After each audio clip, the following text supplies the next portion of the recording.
तपाईं हेर्दै हुनुहुन्छ सम्मोहन टिभी। कृपया सब्स्क्राइब गर्न नबिर्सिनुहोला।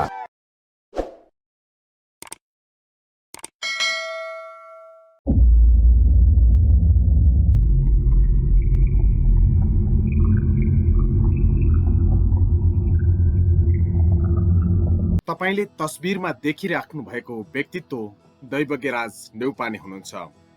कवि दैवज्ञराज न्यौपानेको यो तस्बिर म यस अर्थमा देखाइराखेको छु कि नयाँ पाठ्यक्रम अन्तर्गत कक्षा 7 को पाठ्यपुस्तकमा समावेश गरिएको कवि दैवज्ञराज न्यौपानेको कविता मेरो देशको लयबोध सामग्री आज यहाँहरूका माझमा म प्रस्तुत गर्दैछु। लयबोध सामग्री प्रस्तुत गर्नु अघि यहाँहरूका माझमा कवि दैवज्ञराज न्यौपानेको छोटो परिचय म प्रस्तुत गर्दैछु। कवि दैवज्ञराज न्यौपानेको जन्म विक्रम सम्वत 2004 साल मङ्सिर 30 गते गोगने भोजपुरमा भएको हो। आमा उमादेवी र बाबु गणेश प्रसाद उपाध्याय न्यौपानेको सुपुत्रका रूपमा जन्मिनु भएका दैवज्ञराज न्यौपानेको न्वारानको नाम चाहिँ थानेश्वर न्यौपाने हो। विक्रम सम्वत 2025 सालमा त्रिभुवन विश्वविद्यालयबाट नेपाली साहित्यमा MA तथा 2026-27 सालमा संस्कृत साहित्यतर्फ आचार्यसम्मको अध्ययन दैवज्ञराज न्यौपानेले गर्नुभएको थियो। उहाँका थुप्रै कृतिहरू प्रकाशित छन्। सिर्जनाको लहर 2035 सालमा प्रकाशित गीति कविता र गीत संग्रह हो भने तोते बोली उहाँको बहुचर्चित बाल कविता संग्रह हो जो 2038 सालमा प्रकाशन भएको हो।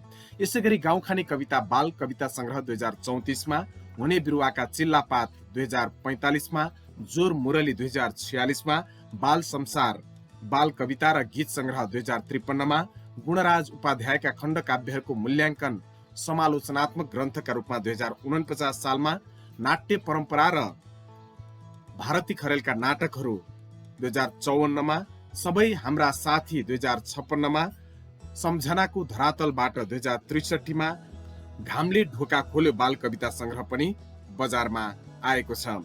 उहाँले युवा वर्ष मोती पुरस्कार 2024 सालमा प्राप्त गर्नुभएको थियो भने 2049 सालमा बाल हितकारी पुरस्कार पनि प्राप्त गर्नुभएको थियो। यसै गरी उहाँले नेपाली साहित्यको क्षेत्रमा पुर्याउनु भएको योगदानको कदर स्वरूप बाल साहित्य पुरस्कार 2049, गुणराज व्याख्यान पुरस्कार 2049, भारती खरेल व्याख्यान पुरस्कार 2054, छिन्नलता सम्मान पुरस्कार 2055, दीप स्मृति सम्मान पुरस्कार 2057, छिन्नलता विशेष सम्मान तथा पुरस्कार 2062, योगी नरहरिनाथ ट्रस्ट अभिनन्दन पत्र 2063, उदयानन्द पुरस्कार 2064 लगायत थुप्रै पुरस्कार र सम्मानबाट सम्मानित व्यक्तित्वको नाम हो कवि दैवज्ञराज न्यौपाने। कवि दैवज्ञराज न्यौपानेको काव्य प्रवृत्तिहरूको कुरा गर्दा स्वच्छन्दतावादी र परिष्कारवादी कविका रूपमा परिचित हुनुहुन्छ। लोक छन्द तथा शास्त्रीय छन्द अन्तर्गतका थुप्रै छन्दहरू उहाँले प्रयोग गर्नु भएको छ। यसै गरी बाल रुचि अनुकूल बनाई कविता प्रस्तुत गर्नु, प्राकृतिक सौन्दर्यको चित्रण, पौराणिक, ऐतिहासिक, सामाजिक, सांस्कृतिक, देशभक्ति जस्ता विषयवस्तुलाई प्रमुखता दिएर कविता सिर्जना गर्ने कविका रूपमा पनि हामी दैवज्ञराज न्यौपानेलाई चिन्न सक्छौं। यसै गरी बाल स्वभाव, बाल मनोविज्ञान, बाल बालिकाको दायित्व तथा बालकको खेलप्रतिको अभिरुचिलाई ध्यानमा राखेर बाल बालिका लक्षित कविता रचना गर्नु उहाँको एक प्रमुख विशेषता हो। बाल साहित्यमा कलम चलाउने व्यक्तिले बाल मनोविज्ञानलाई अत्यन्तै ख्याल गर्नुपर्छ भन्ने कुरा पनि कवि दैवज्ञराज न्यौपानेका कविताहरू पढ्दाखेरि हामी बुझ्न सक्छौं। मूल रूपमा उहाँको अर्को विशेषता भनेको राष्ट्रप्रेमी कवि हुनु पनि हो। प्रस्तुत कक्षा 7 को पाठ्यपुस्तकमा समावेश गरिएको पहिलो पाठका रूपमा प्रस्तुत गरिएको कविता मेरो देश पनि एउटा राष्ट्रप्रेमी भावले ओतप्रोत रहेको कविता हो। यस्ता कवि दैवज्ञराज न्यौपानेको निधन विक्रम सम्वत 2068 पुस 2 गते भएको थियो। कवि दैवज्ञराज न्यौपाने प्रति हार्दिक श्रद्धा सुमन अर्पण गर्दै उहाँकै कविता मेरो देशको यो लयबोध सामग्री अब यहाँहरूका माझमा हामी प्रस्तुत गर्दैछौँ। यो कवितालाई हामीले 2वटा लयमा प्रस्तुत गरेका छौँ। तपाईँ जुनसुकै लय पनि प्रयोग गरेर यो कवितालाई गाउन सक्नुहुन्छ, आफ्ना विद्यार्थीलाई सिकाउन सक्नुहुन्छ वा विद्यार्थी भाइ बहिनीहरूले पनि अभ्यास गर्न सक्नुहुन्छ। कर्मवीर नेपालीको कर्म चिन्ने देश, हिमचुलीको पहिलो झुल्का पहिलो मेरो देश, शङ्करले बास चुने पहिलो सृष्टि खोली, चेतनाको पहिलो ज्योति छर्थे वेद बोली।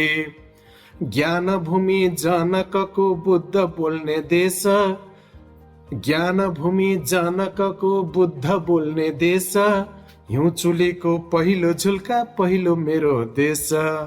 जात मेरो नेपाली हो जहाँ गए पनि, नाम पनि नेपाली हो जसले भने पनि। आफ्नै धरती आफ्नै माटो चुम्न सके देश, हिउँ चुलीको पहिलो झुल्का पहिलो मेरो देश। उँभो हेर्दा लेकै लेक उँधो हेर्दा बेसी, जति हेर्यो त्यति ठिक्क छैन कम बेसी। पहाड र तराईले प्रीति रच्ने देश, हिउँ चुलीको पहिलो झुल्का पहिलो मेरो देश। ढुङ्गा माटो बोल्छन् यहाँ पशु पंक्षी बोल्छन्, बाह्रै मास बाह्रै काल नदी नाला बोल्छन्। इन्द्रधनु जस्तै राम्रो घाम छायाको देश, हिउँ चुलीको पहिलो झुल्का पहिलो मेरो देश। हिउँ चुलीको पहिलो झुल्का पहिलो मेरो देश।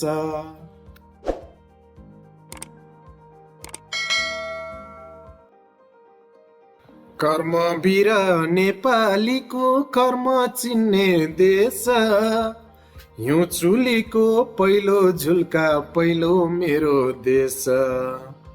शङ्करले बास चुने पहिलो सृष्टि खोली, चेतनाको पहिलो ज्योति छर्थे वेद बोली। ज्ञान भूमि जनकको बुद्ध बोल्ने देश, हिउँ चुलीको पहिलो झुल्का पहिलो मेरो देश। हिउँ चुलीको पहिलो झुल्का पहिलो मेरो देश। जात मेरो नेपाली हो जहाँ गए पनि, नाम पनि नेपाली हो जसले भने पनि। आफ्नै धरती आफ्नै माटो चुम्न सक्ने देश, हिउँ चुलीको पहिलो झुल्का पहिलो मेरो देश। हिउँ चुलीको पहिलो झुल्का पहिलो मेरो देश। उँभो हेर्दा लेकै लेक उँधो हेर्दा बेसी, जति हेर्यो त्यति ठिक्क छैन कम बेसी। पहाड र तराईले प्रीति रच्ने देश, हिउँ चुलीको पहिलो झुल्का पहिलो मेरो देश।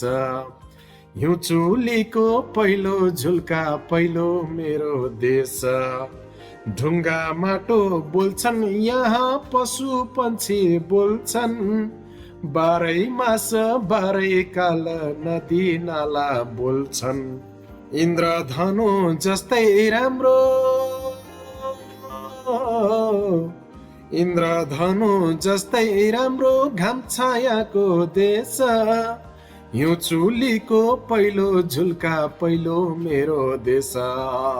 हिउँ चुलीको पहिलो झुल्का पहिलो मेरो देश। सम्मोहन टिभी कृपया सब्स्क्राइब गर्न नबिर्सिनुहोला।